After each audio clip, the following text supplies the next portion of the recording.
देख रहे हैं प्रदेश का नंबर 1 चैनल एबीपी न्यूज। पूर्व मेयर प्रत्याशी आपकी अपनी पुष्पा रावत जी ने पुष्पराज एक आशा ट्रस्ट के तहत आर्थिक रूप से कमजोर वर्ग के बच्चों के उज्ज्वल भविष्य व सुनहरे कल की ओर एक पहल के लिए लिमिटेड सीट ही बची है।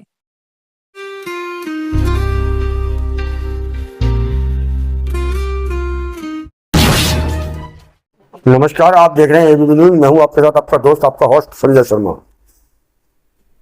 राहुल गांधी ने वोट चोरी को लेकर के सबूत पेश किए हैं, जिस पर मुख्य निर्वाचन आयोग ने एक प्रेस वार्ता की है और एक सप्ताह का उन्होंने हल्फनामा मांगा। तो इस पर आज चर्चा करने के लिए हमारे साथ मौजूद हैं अजय ओतिची जो वरिष्ठ पत्रकार हैं और चुनाव विश्लेषक भी हैं। तो आज बात करते हैं। बहुत बहुत स्वागत है आपका ओतिची जी हमारे चैनल में। नमस्कार। इस पर क्या कहना है आपका? निर्वाचन आयोग ने जो प्रेस वार्ता करी, दरअसल राहुल गांधी ने जो सबूत पेश किए हैं वो बेशक निर्वाचन आयोग नंगा हो गया। एक एक मकान में 80-80 वोट, एक एक आदमी के 150-150 वोट, एक एक महिला के 70-70 वोट। सबसे बड़ी बात यह है कि मेरी समझ में निर्वाचन आयोग को प्रेस वार्ता या तो करनी नहीं चाहिए थी या स्थिति स्पष्ट करनी चाहिए थी राहुल गांधी के आरोपों की, उनकी डिमॉन्स्ट्रेशन की।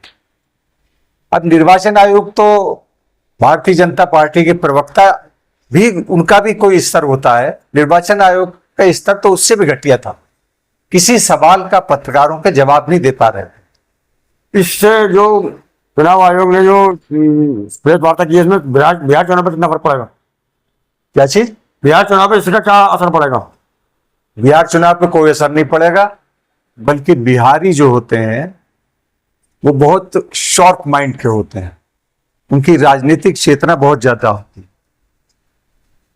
निर्वाचन आयोग ने प्रेस कॉन्फ्रेंस करके बिहार के लोगों को और नाराज कर दिया है। लाखों बिहारियों के वोट कटे हैं।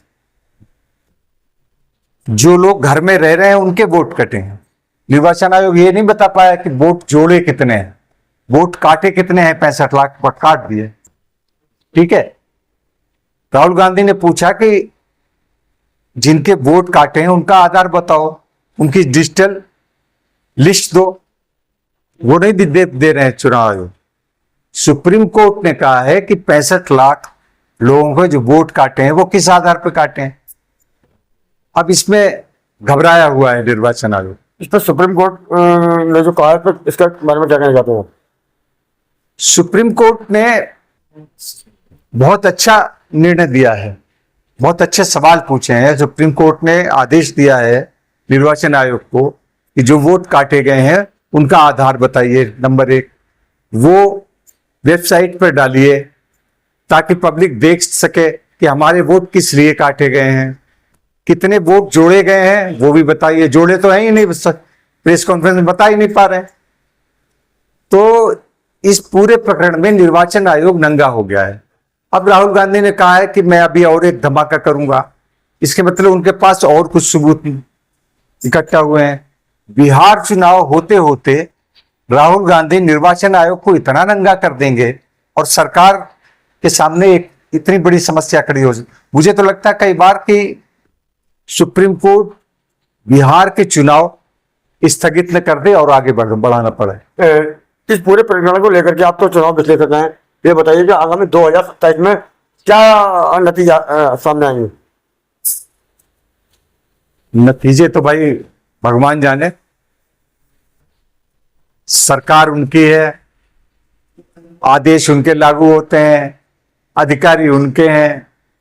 सवाल ये नहीं है कि उसका निर्णय क्या होगा चुनाव का, सरकार किसकी बनेगी। सवाल यह है कि लोकतंत्र का हनन हो रहा है।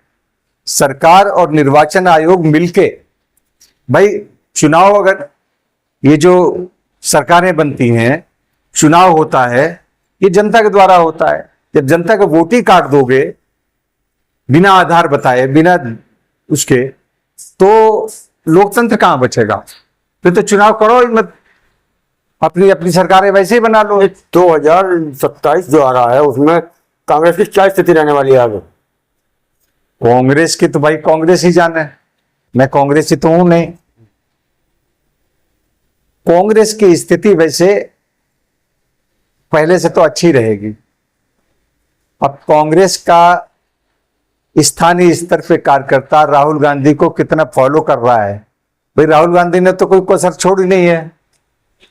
और राहुल गांधी को पहले जो उनको ठप्पा लगाया था भाजपा और गोदी मीडिया ने कि पप्पू है, अब वो पप्पू नहीं है। राहुल गांधी इस समय सबसे परिपक्व नेता के रूप में उभरे हैं। पूरी भारतवर्ष का हर आदमी ये सोचने लगा है कि बहुत परिपक्व मैच्योर लीडर है और राहुल गांधी जो है वो सही है, सच्चा है। तो उसका असर कितना होगा और कितना उस वोट में कन्वर्ट करा पाएगा, ये कांग्रेसियों पर निर्भर है। क्या ये भविष्य के घर में छुपा हुआ है? ये भविष्य के घर में छुपा हुआ है, भविष्य के घर में है। तो निर्वाचन आयोग ने जो हलफनामा मांगा है राहुल गांधी से, उस एक सप्ताह के अंदर, तो उस पर क्या कहना है आपका? निर्वाचन आयोग ने कहा है कि एक सप्ताह के अंदर राहुल गांधी हलफनामा पेश करें, अन्यथा उनके आरोप को झूठा माना जाएगा। उनके आरोप को झूठा पहले ही निर्वाचन आयोग कह चुका है। अपनी प्रेस कॉन्फ्रेंस में निर्वाचन आयुक्त कह रहे हैं कि आरोप झूठे हैं, तो अन्यथा क्या होता है कि हलफनामा नहीं दिया तो झूठे होंगे। अन्यथा ये कहना बताते कि अगर राहुल गांधी ने हलफनामा नहीं दिया तो राहुल गांधी के खिलाफ FIR होगी, उन्हें जेल भिजवाया जाएगा।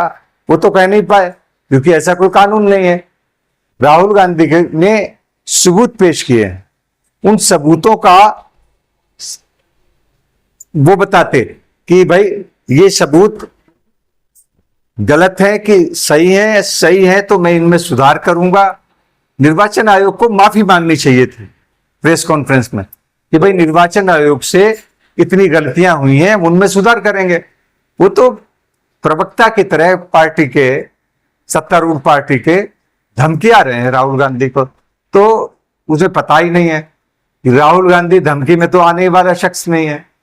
इतनी बार धमकियां मिली, इतनी बार उस डंडा डाला गया, इतनी बार ED आई, CBI आई, धमकियां मिली, तो उससे कोई फर्क नहीं पड़ता। राहुल गांधी डर के ऊपर हो गए। वो एक नेता भी है, एक फिलोसफर भी है। क्या 2027 में कांग्रेस बढ़त बनाएगी? मेरी दृष्टि से तो बनानी चाहिए, बाकी कांग्रेसी बढ़त बनवा पाएंगे वो कांग्रेसी पे निर्भर। बहुत बहुत धन्यवाद आपका, आपने हमें समय दिया। खबरें अभी और भी देखते रहिए ABP न्यूज, बने रहिए हमारे साथ। फिर मुलाकात होगी किसी बड़ी खबर के साथ, तब तक के लिए नमस्कार।